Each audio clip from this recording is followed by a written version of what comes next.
All right, let's just jump right in. As a physician owner, you're obviously an expert in patient care. I mean, that's why you went into medicine.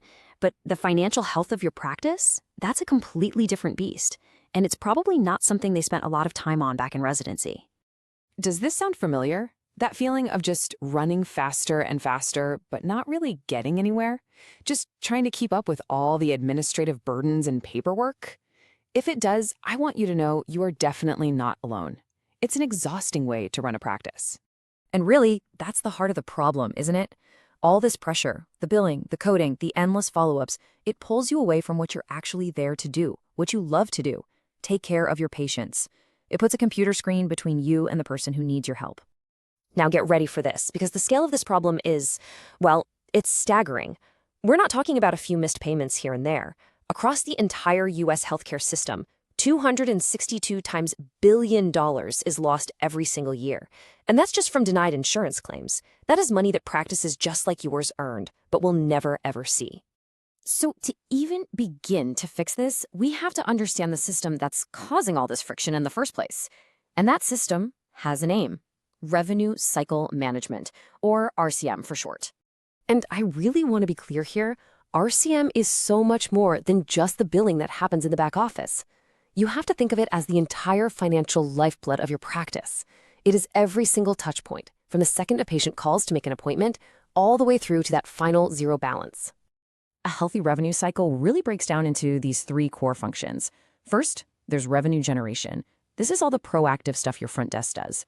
Then, revenue capture. That's you and the exam room with your crucial documentation. And finally, revenue collection, which is that more traditional billing and follow-up part of the process. Okay, so this brings us to a really crucial idea.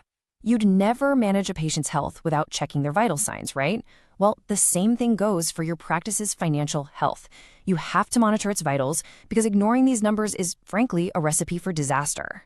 First up, days in accounts receivable, or AR. This is pretty straightforward. It's the average number of days it takes for you to get paid. Your goal should be to keep this number under 40 days. If it starts to creep up past that, it's a huge red flag for your cash flow. Next is your clean claims ratio. Basically, what percentage of your claims are getting paid on the very first try with no errors. The industry benchmark for a healthy practice is 95% or better. Anything lower means your team is just wasting time and money on rework that could have been avoided. And finally, maybe the most important one, your net collection rate. This tells you how much of the money you're actually entitled to collect is making it into your bank account. It's the ultimate report card for your billing efficiency. You know, top performing practices are getting over 96%. So how does your practice stack up? So if you're looking at your numbers and they're not quite hitting those benchmarks, don't panic. The good news is the reasons are usually pretty common and, more importantly, they are preventable. Let's take a look at where these revenue leaks typically spring from. Yup, these are usually the culprits. Things like inconsistent processes, simple data entry errors at registration, or just not following up on unpaid claims. It all adds up. And here's the kicker. Research shows that somewhere between 86 and 90% of all claim denials are preventable. Think about that. That's money that should be yours. So, how do we fix it? The answer isn't just to work harder or hire more people to chase down payments. The answer is a fundamental shift in your practice's culture. It's about reframing revenue cycle management as a team sport where everyone has a position to play. It really is time to ditch that old school way of thinking where billing is some isolated task that happens in a back room somewhere. The new and much more successful model is an all-staff approach, where every single person on your team understands the role they play in the financial health of the practice. You know, a healthy revenue cycle really truly starts the second a patient walks in the door.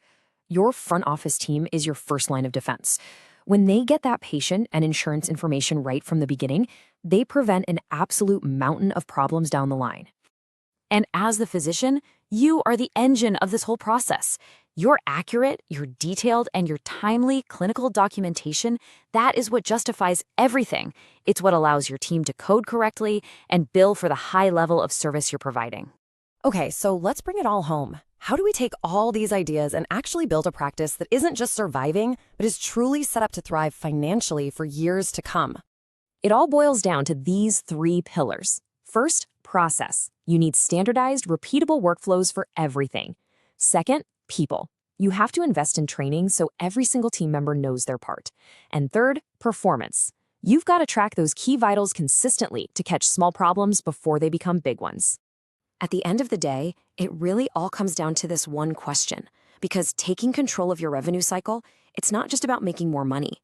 It's about getting off that hamster wheel, it's about reducing burnout, and it's about freeing you up to focus on the one thing that truly matters, your patients.